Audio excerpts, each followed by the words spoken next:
Magandang araw po sa inyong lahat, sa mga nanonood nitong video na ito. This is Dr. Karen Mascardo. I'm Dr. Malian Galido. Dr. Karen Mascardo is a breast surgeon. She's a general surgeon but her specialty, ang pinagkadalubhasan niya ay ang pagiging breast surgeon dito sa St. Francis Cabrini Medical Center. Ginagawa naming video na ito para sa paggunita ng Breast Cancer Awareness Month. And so, nandito po kami ni Dr. Karen para magpaliwanag, maghuntahan tungkol sa mga sabi-sabi baga tungkol sa breast cancer. I think Dr. Karen will agree with me, ang breast cancer is the most common cancer in the world. Yes, sir. Tama po, no? Katunayan po, isa sa bawat 8 kababaihan po ay mayroon pong breast cancer. Oh, 1 out of 8. 1 out of 8. Madami talaga yun. Yes, sir. Talagang marami pong may breast cancer sa buong mundo, hindi lamang po dito sa Pilipinas. Okay. Gusto ko lang idagdag na maraming ibang klaseng cancer. Cancer sa bituka, cancer sa goit, thyroid, ganyan, pancreas, sa atay. Pero pag samasamahin man ito, breast cancer pa rin ang pinakamarami. Pero ano ang good news sa Dr. Karen? Ang breast cancer po, kumpara po sa ibang cancer, ang breast cancer po ay nagagamot. So, yun po yung taliwas po sa paniniwala ng iba na kapag may cancer na or breast cancer, end na ng kanilang mundo. So, hindi po yun. So, meron po, nagagamot po ang breast. Nagagamot at gumagaling. Yes. As in, gumagaling. So, depende rin sa stage. Now, okay, tayo pumapalaut na Karen. Meron tayong natatanggap na mga katanungan, usually sa mga pasyente natin na nagkukonsulta. Number 1 question, we have 10 questions. Ang isa dito, sanhi ba ng breast cancer ang paggamit ng mga deodorants, tsaka yung bra, underwear bra na may underwire? Hindi ako masyadong familiar sa ganun. But so wala pong study or pag-aaral tungkol dito. So hindi po totoo na nagkakaroon ng cancer kapag ikaw ay gumagamit ng underwire bra or deodorant. So wala pong. Walang gano'n, no? Kasi anong relasyon talaga, no? I mean, malayo eh. I mean, yeah. So, this is based on... sabi-sabi na lang, sir. Oo. Ang pasyente ay may breast cancer. Kapag may nakakapana siyang bukol, ay breast cancer na ba kagad yun? No, hindi po lahat ng may bukol sa dede ay cancer po agad, no? Kaya nga po, kapag may nakapa po kayo, ina-encourage po ang lahat na magpatingin para ma-examine po ito. Pagkatapos po ma-examine, magpapagawa tayo ng mammogram, depende po sa edad, kung 40 years old and above, or breast ultrasound po para po malaman kung ito po ba ay suspicious or pangit na bukol. Kasi nga po, hindi naman po lahat ng bukol agad ay cancer. Alin ang mas matimbang? May nasalat na bukol ang isang babae, may nasalat sa... Mas matimbang ba, yamado ba cancer to? O yamado, hindi to cancer? In statistics ba? Actually, mas common po yung hindi cancer. Okay, so that's good news. Lalo na kapag ito'y sumasakit at gumagalaw, kadalasan po, hindi po ito cancer. Ayun, dahil yun yung mabuting balita yun sa mga kababaihan. So, huwag kayong matatakot ka. Well, dapat lang ma-alarma dahil nga may nakakapang bukol. Pero, ayon kay Dr. Karen, mas malamang yamado na hindi ito cancer. Yes, sir. But ang importante rin na sabi ni Doktora ay kailangan kumonsulta. Kanino dapat kumonsulta? Usually po, pwede naman po kayo magpatingin sa inyong mga family doctor or kung sino po yung ano. Tapos kung sakali po na kailangan po ng specialista, kayo naman po ay agad na i-refer kung kailangan. So pwede pong i-assess ng mga doktor, tulad ng inyong. Kung mayroon po kayong internist or family medicine, pwede naman po magpatingin. Tapos, i-refer na lang po sa surgeon kung kailangan po. So, it's a surgeon, no? Yes surgeon. po. Kasi kadalasan na the obstetricians and gynecologists, they also, sabay doctor sila At dahil babae, yes, most common po kasi babae kasi talaga nila gusto magpatingin. So, una po nila pinapatingnan mga OB po. Yeah. So, ito ang number 3 question, no? Kakaiba to. Ang daming bagong telepono ngayon, mga cellphone and so on. So, yung bang paggamit ng cellphone, no, cellular phone, mobile, ganyan, ay nakaka-cancer ba ito sa breast cancer? Wala pong pag-aaral or study na lumalabas na nagsasanhi nito ng breast cancer or kahit anumang cancer, no? Of course, mayroong sigurong ibang sakit pero wala pa po sa cancer na nalilink. Ay yung pag inom ng contraceptive pills, o yung mga contraceptive pills, ito ba ay nakasanhi ng cancer or nagkaka-increase ng risk o ng panganib na magka-cancer ang isang babae? Base po sa pag-aaral, no, yung paggamit po ng contraceptive pills, lalo na yung mga progesterone lang or progesterone-only pills, nag-i-increase po yung chance na magkaroon ng breast cancer. Sabi nila mga 20 to 30% daw po.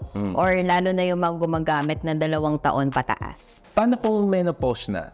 Ganun din ba? May inom, di ba, rin ng pills? Yes. Apo. Meron po kasi mga iba po, katulad po na nag-menopause, di ba, nagbibigay sila ng mga supplement para yung mga hormonal replacement na tinatawag. So, pwede rin po mag-increase ang kanilang chance ng cancer kung sila po ay matagal gumamit nito. Ay di, kung ako ay isang nanonood, halimbawa, baka naiisip ng mga manonood, dapat pa itigil, wag ako kumain. Hindi naman po automatic na kapag gumamit ka ng pills ay cancer po agad, no? So, syempre titimbangin din po natin kung kailangan ba. Kung talagang kailangan, kailangan lang po nating mag-ingat or kumbaga mag-monitor ng breast para po mag-decrease yung chance. I mean, ma-catch early in case na magkakaroon ka. Pero hindi po lahat na nag-pills, hindi po lahat na nag-hormonal replacement ay magkaka-cancer po agad. Tumataas lang po yung chance.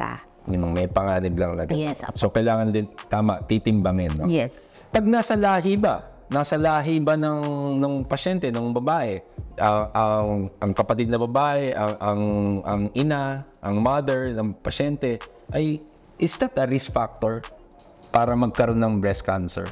Yes, sir. Actually po, pero sa lahat po ng mga may breast cancer, 5 to 10% lang yung may lahi. Tumataas daw po yung chance ng pagkakaroon ng cancer kapag meron kang kamag-anak na may cancer o breast cancer. Pero hindi po lahat ng may cancer ay sa lahi. So, hindi lang po yung dahilan. Please correct me, Dr. Karen. Nung ako'y nag-aaral pa, ang sabi, ang karamihan ng breast cancer ay sporadic. Ibig sabihin, yes, totoo, sir. Parang kabuti lang. Yes, sir. Talagang nagkakaroon lang. Hindi pa natin pipiho talaga kung anong cause, no? Yes, sir. As I said po, sir, kanina, mga 5 to 10% lang po ng mga may breast cancer yung may lahi. So, 90 to 95% po sa kanila, sporadic nga po. Or sila lang po yung meron sa pamilya. Yeah. Magkakaroon ba ng cancer, ng breast cancer, ang pasyente pagka palaging nadadanggil o napipisil o natatamaan? Trauma ba? Yung nauumpog ang breast? Again, wala pong pag-aaral tungkol dyan, sir, no? So, inaral po nila pero hindi daw po nagsasanhi ng cancer kapag ito ay napingo na pisil or nadanggil or nasiko, wala daw pong ganong pag-aaral. So, nagkakaroon lang ng awareness yung babae tungkol sa kanyang suso. Kasi, so, minsan po kasi ang breast cancer po, wala po kasi yung simptomas or wala silang nararamdaman. So, minsan kung kailan nandalo, yung pala matagal na palang may bukol, doon lang niya napansin kasi doon lang siya naging aware dahil nasaktan siya doon sa trauma. So, kumbaga coincidental o nagkataon? Yes, sir. Opo. Death sentence na ba? Or end of the world na ba para sa pasyenteng napatunayang may breast cancer? Ay, wala nang pag-asa ito. Wala na. Yun, katulad po na nabanggit ko kanina, no, ang breast cancer po ay gumagaling or nagagamot, no? So, kumpara po ito sa ibang cancer. Lalo na po kung ito po ay na-catch or nalaman mo agad an early stage or maaga mo nalaman. Yes po, sir. Basta, makakuha ng maaga, better. That's the best, no? Okay. Totoo ba na ang mga kabataang babae, yung mga adolescent or mga teenager or in their early 20s, hindi nagkakaroon ng breast cancer? Hindi po, no. Kadalasan po, although bihira po, pero pwede pong mangyari na magkaroon ng breast Pwede pa rin? Yes po, ang early 20s and teenager. Yeah. Pero usually po yun po ay may mga kamag-anak or lahi. High risk? High risk. Okay. High risk po talaga sila. Kadalasan ganun. Matanong ko lang na, Dr. Karen, what's the youngest breast cancer patient that you were able to treat? Sa akin, sir, 23 years old, sir. When I was in training, ako, I had 18 years old. Yeah. Sa anong edad madalas ang breast cancer? Usually po, ang breast cancer po, mga nasa 30s to 40s na po ngayon. Although dati po, sir, mas common siya sa 40s to 50 or mga seniors. Pero ngayon po, medyo dumadami siya sa mga 40s, sir. Ano kaya ang dahilan doon? Posibleng dahilan, ba't bumabata? Ang discovery, is it because of yung screening natin? I think, sir, may factor din po kasi yung Mas madalas madali nang nakakatch early yung breast cancer awareness nila. Or pwede rin po, sir, na yun nga, yung most common is pills. Kasi, sir, marami po kasi nagko-contraceptive pills na for longest time. Like parang 8 years, 9 years, 10 years, ganun, sir. So, pwedeng yun yung isa sa sanhi. Okay. Ang breast cancer ba ay parang infectious disease na nakakahawa? I mean, madikitan mo lang, makakatabi mo lang yung breast cancer patient, makakasalamuha mo, ano ba? Saan tayo dito? Natawa na dito ba? Siyempre, sir, hindi po. So, hindi po hindi po nakakahawa ang breast cancer. Okay. Wala na. No more elaboration. Period. Nakakahawa. Hindi po. Ang pagpapalagay ba ng artificial, yung mga implants, yung breast implants, sabaga, kung sa anumang kadahilanan, kailangan magkaroon ng implant ang isang babae, ito ba ay nakakasanhi ng breast cancer?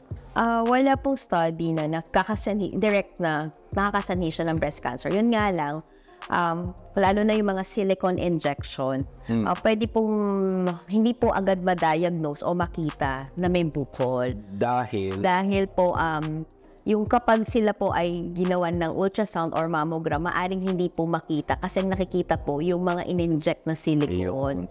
Pero hindi po sila nakaka-cancer. Alright. Malinaw yun. Kasi pagka rin nagkumonsulta ang pasyente, siyempre, physical examination, di ba? Pag in-examine, nakasagabal din ba yun? Yes, sir. Apo. Yung mga, lalo na yung matagal nang na-injection na ng silicone, nagbubukol-bukol na kasi yung dede. So mukhang akala mo, bukol. Tapos yung pala, yun nga, yung namuong silicone gel. Ayun. Mabalik lang tayo sa panghuli, Dr. Karen. Can you prevent breast cancer? Wala po tayong pwedeng gawin para maiwasan yung breast cancer. Pero ang magagawa lang po natin, i-decrease yung risk para magkaroon. Or pababain yung panganib. Or pwede rin po na makatch natin early yung cancer. Yun lang po yung pwede. Okay, madiskubre na agad na may cancer. Dahil ika mo nga kanina, pagka mas mababa ang stage, nakuha ng mas maaga, mas madaling gamutin. Nagsabi ka kanina ng pabababain yung risk o yung panganib. Ano ang pwedeng gawin?